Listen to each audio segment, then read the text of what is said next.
M Islamic institute এই প্রতিষ্ঠানটি হাফেজ ইবনে হাফেজ দ্বারা পরিচালিত, অর্থাৎ যিনি চালাচ্ছেন তিনিও হাফেজ, মুরসালিন যিনি কারি মুরসালিন নামে আপনারা চেনেন, তো তার বাবাও একজন হাফেজ এবং দীর্ঘদিনের একজন অভিজ্ঞ হাফেজ, যার হাতে সারা বাংলাদেশে অনেক হাফেজ তৈরি হয়েছে। ওনাদের পরিচালনায় এই প্রতিষ্ঠানটি চলছে। আলহামদুলিল্লাহ, আমরা আজকে 2 জন ছাত্রের মাথায় পাকড়ে দিলাম। এরা পৃথিবীর সর্বোচ্চ শক্তিকে তাদের সিনায় ধারণ করেছে।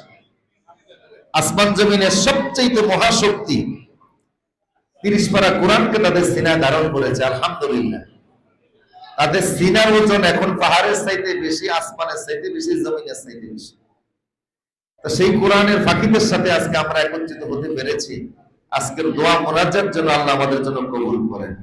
ব্যবসায়ী ভাইরা যারা এসেছেন, আপনাদেরকে আমার পক্ষ থেকে, প্রতিষ্ঠানের পক্ষ থেকে আন্তরিক মোবারকবাদ, ধন্যবাদ, কৃতজ্ঞতা প্রকাশ করছি। আপনাদের ব্যস্ত সময়কে আপনারা এখানে দিয়েছেন। আপনারা সবসময় প্রতিষ্ঠানদের প্রতি একটা নজর রাখবেন।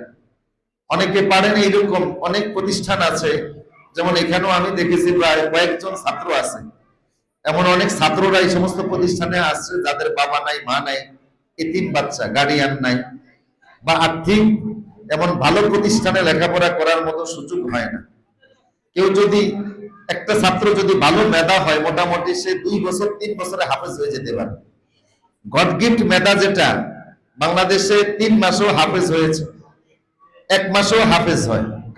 কাজী ইব্রাহিম, আপনাদের এই লক্ষ্মীপুরের কৃতি সন্তান, তিনি 1 মাসে হাফেজ হয়েছে। এরকম এটা এক্সেপশনাল কিছু 2-4 জন থাকে। স্বাভাবিক মধ্য মেধার অধিকারী যারা, মোটামুটি এরা 3 বছরে হাফেজ হয়ে যায়। 3 বছর মানে 36 মাস। কেউ যদি বলেন যে আমি একজন ছাত্রের দায়িত্ব নিয়ে গেলাম, এই হাফেজ ছাত্রটার দায়িত্ব আমার উপরে, আমি 3 বছর 36 মাস এর যে এখানে থাকা খাওয়ার ব্যবস্থা আমি একটু বহন করব, সেই হিসাবে আপনি একজন গর্বিত হাফেজের গার্ডিয়ান হয়ে গেলেন, একজন হাফেজের দায়িত্বশীল হয়ে গেলেন, পিতার ভূমিকা পালন করলেন। এতিম ছাত্রের দায়িত্ব নিয়ে আপনি তার সরাসরি পিতা না হলে রুহানি পিতায় আপনি তার দায়িত্ব নিয়ে গেলেন।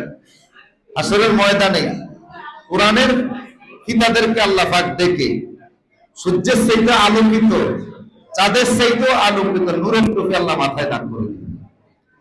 আপনাদের প্রতি সে আহ্বান রইল, আপনাদের আন্তরিকতা, আপনাদের সহমর্মিতা, আপনাদের সহযোগিতা, এই প্রতিষ্ঠানটা যেন এগিয়ে যায়।